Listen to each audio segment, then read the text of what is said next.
59, Rescue 59. Salut les amis et bienvenue sur Rescue 59, c'est toujours un plaisir de vous retrouver. Alors cette fois-ci la vidéo va vraiment se centraliser sur les différents types de balises de détresse qui ont été évoqués lors de la vidéo précédente sur le protocole de recherche et de sauvetage. On savait que tout partait de là. Donc un petit rappel, en effet lorsque le danger est présent et lorsque l'on veut faire appel au secours, on active la balise de détresse. Petit rappel en fonction des différents domaines, cela concernait à la fois le domaine maritime, le domaine aérien et le domaine terrestre. À partir du moment où la balise de détresse est activée, on active deux fréquences, 121.5 et 406 MHz. Donc, ce que je veux dire par là, c'est que la 121.5 MHz est la fréquence, on va dire terrain. C'est-à-dire que là, en fait, on va pouvoir être détecté par les secours à proximité et aussi par le cross, comme on l'avait déjà évoqué. Et la fréquence 406 MHz, là, on est sur la fréquence satellitaire COSPAS-SARSAT, où on va pouvoir être localisé dans un plus vaste environnement. Donc tout part des balises de détresse. Voyons les différents types de balises. C'est parti. Donc on commence par la PLB. Donc c'est la plus petite balise de détresse qui peut être utilisée par un exemple, un randonneur. Donc imaginez-vous en train de faire votre randonnée. Vous vous situez dans un environnement éloigné, vous vous êtes blessé, perdu ou autre, vous faites face à un danger, vous avez besoin des secours. Alors il faut prendre en compte aussi le fait que un réseau classique avec un appel 18, 15, 17 n'est pas possible. Vous avez votre balise de détresse, ça sera la meilleure solution. Cette balise de détresse est plus petite, est accessible et transportable. Donc encore une fois, elle est adaptée à ce type de domaine. Donc il faut savoir que vous pouvez vous procurer une balise de détresse de ce type. Donc elles sont commercialisées. À partir du moment où vous avez fait possession de cette balise de détresse, vous devez l'activer. C'est-à-dire que là ensuite il faut se connecter sur le site afin d'enregistrer votre balise de détresse et de pouvoir être localisé à partir du moment où vous l'avez activé. Donc c'est ce qu'on appelle la PLB. Simple, efficace.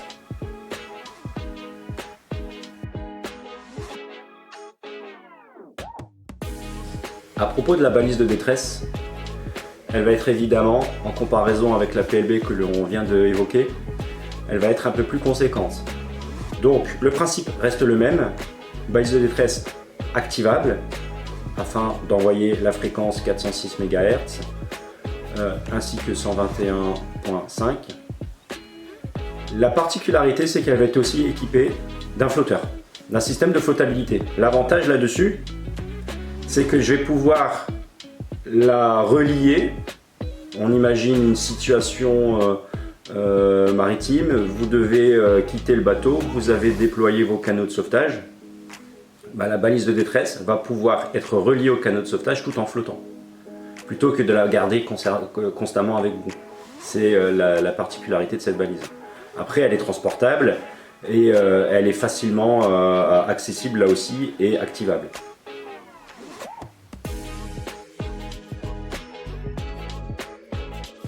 Concernant le milieu aérien, là aussi il va y avoir différents types de balises de détresse, différentes formes, différents formats. Donc là on a un petit format, on aura aussi des plus grands formats avec système de flottabilité. Donc là on est sur une ELT avec socle, là on est sur une ELT un peu plus moderne. Donc le principe est le même avec des modes d'activation. On peut retrouver ces modes d'activation ici. Voilà. Donc vous avez trois modes, on, auto et off. Alors off, évidemment, ça permet l'inhibition de la balise de détresse. Le mode on, c'est une action volontaire. Vous êtes au poste de pilotage, vous appuyez sur le switch ELT au poste de pilotage, c'est-à-dire que là vous avez un câble à connecter qui permettra de relier le switch ELT au poste. Et après vous avez le mode armement, donc le mode auto. Le mode auto est très intéressant, c'est-à-dire que là en fait ça permettra d'envoyer un signal, donc le 121.5 406, envoyer un signal avant que vous soyez posé dans le meilleur des cas ou que le crash ait eu lieu.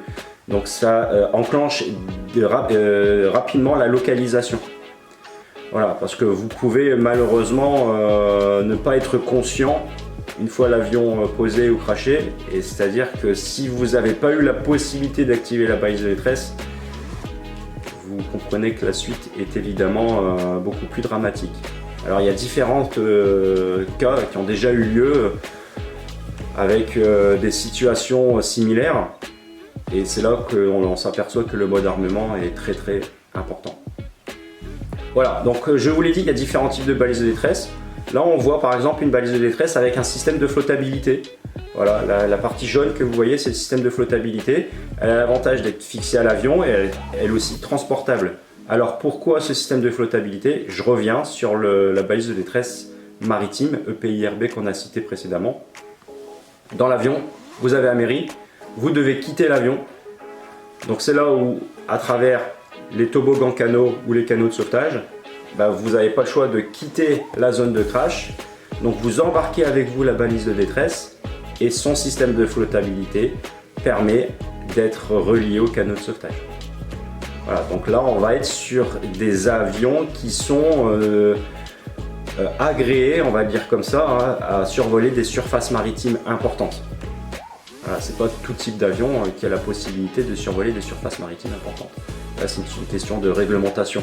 En fonction des possibilités de l'avion, il doit être obligatoirement équipé de certains types de balises de détresse. Et les lois de la sécurité. Rescue 59, Rescue 59. Voilà, la vidéo était très courte, mais c'était le but, puisque je voulais uniquement détailler les balises de détresse et les différents types, l'explication étant redondante. Je pense que vous avez compris le principe. Si vous avez des questions, surtout n'hésitez pas. En tout cas, c'était toujours un plaisir de pouvoir partager ceci avec vous, car partager, c'est sauver. À bientôt pour d'autres aventures. Ciao, bye bye.